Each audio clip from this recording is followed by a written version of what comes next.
जय गुरुदेव। और दोस्तों, हमारे चैनल सिद्ध साबर मंत्र में आपका एक बार फिर से हार्दिक स्वागत है।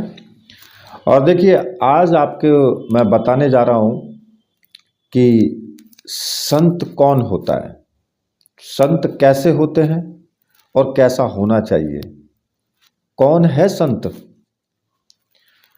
तो ये तो मैं आपको बताऊंगा ही, क्योंकि देव ऋषि जो नारद हैं वो एक बहुत बड़े संत हैं। वे चाहे जहाँ भी आ जा सकते हैं और नारायण के बहुत प्रिय भक्त हैं।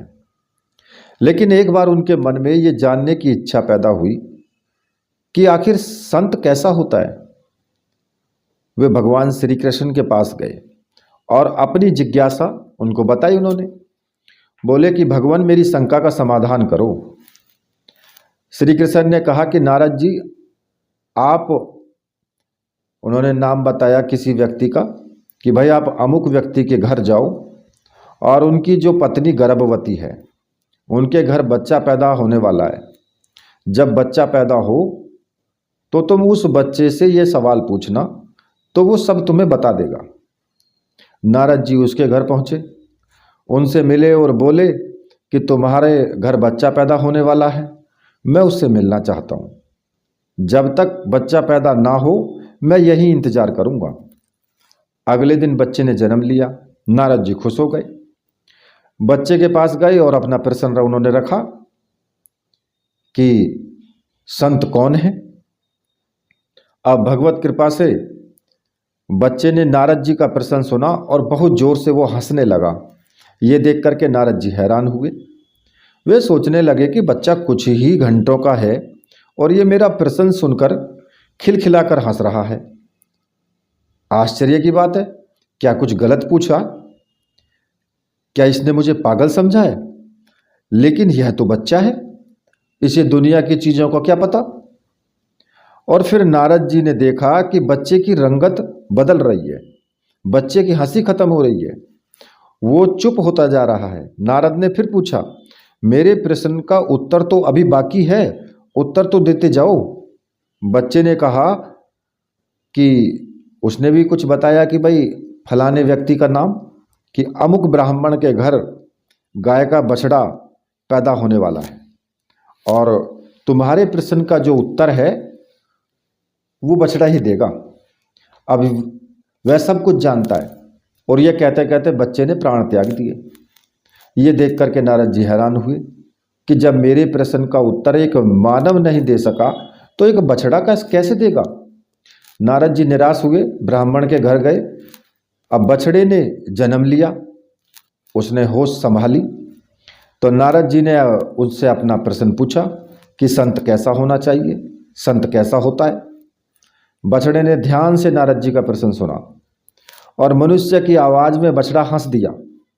कहने लगा, नारद जी, आपके प्रश्न का उत्तर मैं नहीं दे सकता। आपके प्रश्न का उत्तर इस नगरी के जो राजा हैं उनके घर पैदा होने वाला बच्चा दे सकता है।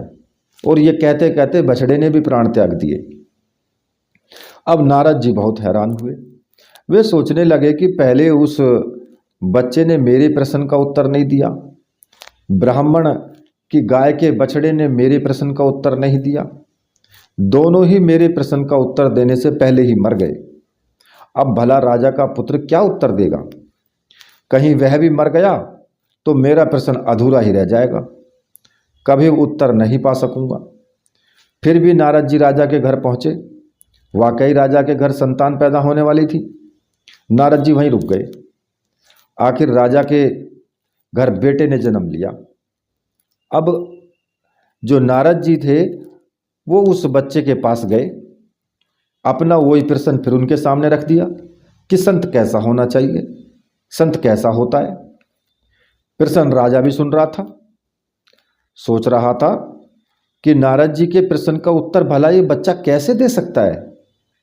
लेकिन उसने स्वयं देखा, नारद जी का प्रश्न सुनते ही बच्चा खिलखिला करके हंस दिया और बच्चे के हंसने के साथ ही उसकी रंगत भी बदलने लगी, आवाज़ धीमी पड़ने लगी, हाथ पांव उसके जो है शिथिल होने लगे। अब ये देख करके नारद जी डर गए। राजा भी कांप उठा, कहा, मेरा बेटा मर तो नहीं रहा है, लेकिन नारद जी ने राजा के बेटे से पूछा कि तुम्हारी आवाज़ धीमी क्यों हो रही है, तुम्हारी हंसी बंद हो रही है, लेकिन तुम मेरे प्रश्न का उत्तर अभी देना है तुम्हें, मेरे प्रश्न का उत्तर दिए बिना तुम कैसे जा सकते हो।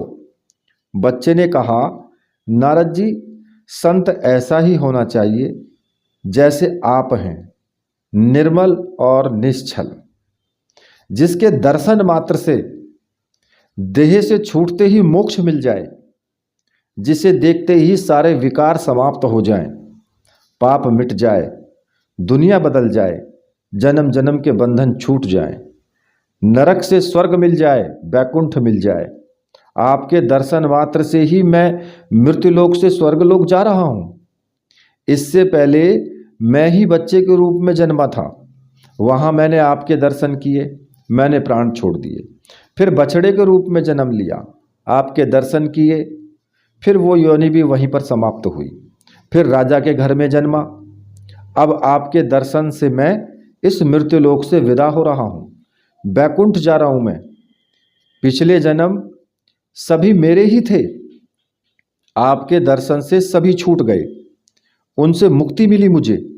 नए जन्म लिए आपके दर्शन से, अब मुझे मोक्ष मिल रहा है। जन्म मरण के चक्कर से मैं मुक्त हो रहा हूँ। संत ऐसा ही होना चाहिए जैसे आप जैसा।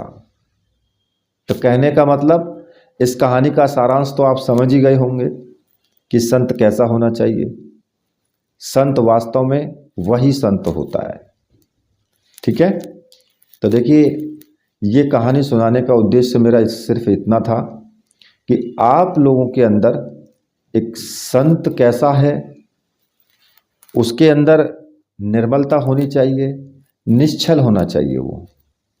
इस चीज़ को आप अपनाएं तो एक आपके अंदर जिज्ञासा बढ़े कि भाई अच्छी चीज़ों का अनुसरण करें, बुराई से हटें।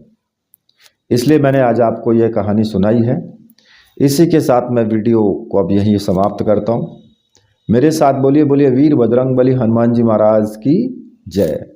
बोलिए मेरे परमहंस गुरुदेव की जय।